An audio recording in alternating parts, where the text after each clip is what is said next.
One of the future directions for CAR T therapy in relapsed refractory B-cell lymphoma is to see if it can be moved up from after failure of second line of therapy to an earlier line of therapy. And that's a natural thing because we know that it has good activity even in the most difficult patients. So the question is, can it be compared to transplant? So for doing that, there are 3 clinical trials which have been planned.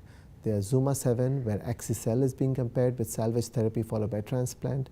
There's a trial called Belinda, where the CTL019 is being compared with salvage therapy followed by transplant.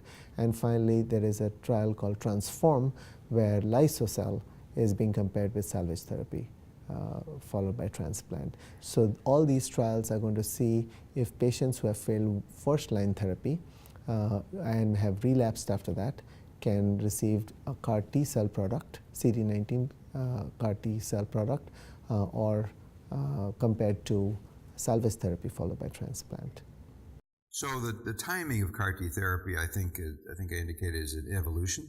I think currently it's for patients with refractory disease, but I think perhaps as a consolidation for patients with responding lymphoma that are at high risk for relapse would be a good place. I think one question that comes up, you might say, well, should it be used as consolidation for patients in complete remission?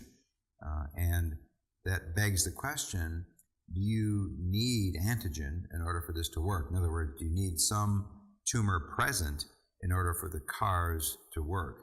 Will they work with minimal residual disease, with no obvious antigens that are there for the CARs to attach to?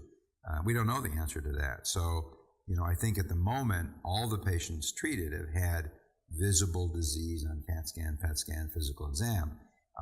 Whether it works in patients with no obvious disease, we don't know. So I think saying it might be used as a consolidation treatment would be probably premature, but perhaps in patients with still have disease, but haven't gone into complete remission yet, maybe that'll be done. And then, there are, as we try and advance the use of this type of therapy, ultimately the CARs themselves are going to be better. They're going to be better co-stimulatory molecules. There'll be more educated cells that might be targeting a variety of different targets on tumor cells.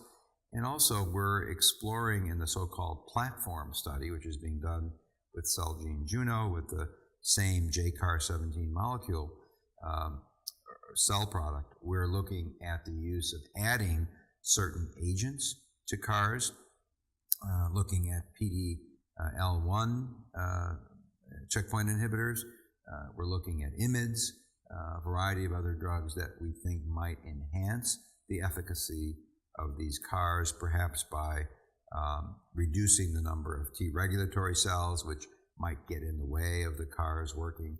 So I think for the future, there are going to be better CARs, there are going to be better co-stimulatory molecules, and there'll be perhaps the use of combinations of treatment, maybe radiation, which will help release antigens and maybe make the CARs more effective. Radiation to certain sites of disease might be an appropriate way that this should be approached. So I think we're going to be looking at that, and I think that's going to improve the outcomes.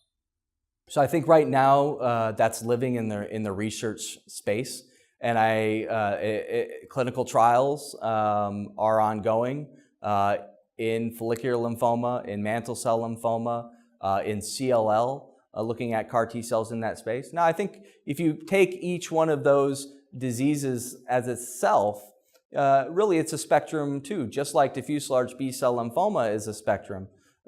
I think that a follicular lymphoma patient that gets an anthracycline-containing regimen, or in some ways bendamustine-containing regimen, and is refractory to frontline therapy, and then tries to get a more intensive second-line therapy for their follicular lymphoma, and progresses through that, that's an acceptable patient for CAR T cell, I think, on a clinical trial.